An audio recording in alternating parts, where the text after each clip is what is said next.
Okay, we're here with our student Rita to talk about using equivalent expressions. Ready to go, Rita? Yeah. Okay, so we're going to do this with percentages, and we're going to do this with a couple of other situations. The reason you want to use equivalent expressions is sometimes it's more useful for you to write expressions in a different way. Okay, so let's look at an example here. Let's look at increasing percentages. So here we have write an expression for x increased by 32%.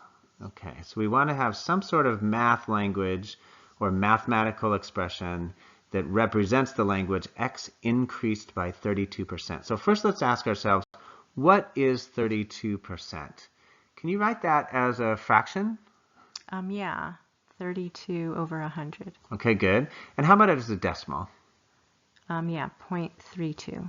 Okay, does that look right? Yeah. Okay, so now we know that we want x to increase by those amounts, and we can use the fraction or the decimal.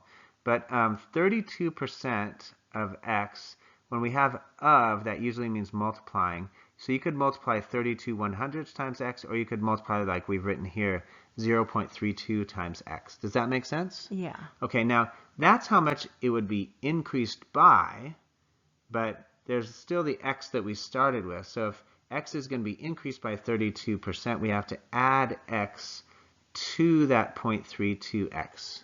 Does that make sense? Yeah. Okay, so here is one way to write the expression of x increased by 32%, which is x plus 0.32x. We could also factor an x out to get what I've just revealed here. X times 1 plus 0.32. Okay, so let's just review that. I know I kind of went quickly there. So if we have x plus 0.32x, there's a common factor there. There's an x in this term and there's an x in this term.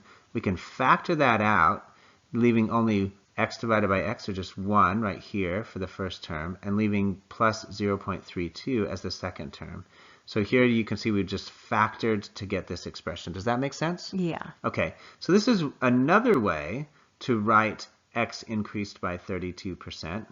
Now, what if we combined these terms in here, because those are just numbers? What would that be? Oh, 1.32. Okay, so we could write it, we could also write it in the opposite direction, 1 plus 0.32 times x, right? Mm-hmm. Or, as you just said, we could write 1.32x. Okay, so all three of these expressions are equivalent to each other. That's why we can put equal signs between them. They're also equivalent to this expression right up here. And sometimes you might want an expression that looks like this because it easily lets you see how much the percentage is, for instance. Or this expression is a lot easier to work with than this expression. So you might want to have it in this form. What you need to know for this, though, is that all of these are equivalent, and you just need to choose the form that works best for you. Okay? Okay. That's for increasing percentages. Let's talk about an example of decreasing percentages, okay? Mm-hmm. So, write an expression for y decreased by 18%. Okay? So, what are your thoughts on that? So we would probably do the opposite of what we did above. Okay, good, because we're decreasing. So, first, we have y and 0.18y, kind of like up above we had x and 0.32x. But what are we doing here that's different? We're decreasing. So how did we represent that in this math that we've written right here? We're subtracting. We're subtracting, okay? All right, so that's one form of y decreased by 18%. Can you think of another way that we could write this? Yeah, well, we could factor out the y. Okay, good. So would it look something like that? Yeah. Okay, and how else could we write this? We could combine the 1 and the 0.18. Okay, good. Before we do that, we could also switch directions, just like we did up above, yeah. right? Right. Okay, and now this is a little hard on mental math, but you could probably do it. What is 1 minus 0.18? 0.82. Very good. So we could write this as 0.82y. Okay? Okay. All of those are equivalent expressions. You might find yourself liking that it's easier in one situation to use one of them and in another situation to use the other. The thing to remember is you can create these equivalent expressions to make whatever way you want to use them easier for you. Okay, now let's look at the same kind of an idea in a different situation up here. So here we've got a rectangular prism, like a box here, and it's representing a particular problem here. So let's read this. You want to paint the walls and ceiling, but not the floor, of the rectangular room you see here with dimensions L, W, and H for length, width, and height. To calculate the amount of paint you need, find the area of those surfaces. Okay. So with a problem like this, a word problem, it's often easiest to kind of break it down into its parts. So let's start doing that. What would the area of the ceiling be? Because that's one of the things that you do want to paint. You want to paint the walls and the ceiling. So what would the dimensions of the ceiling be? L and W. L times W, right? Okay. Now, how about the front wall? What are the dimensions of that front wall?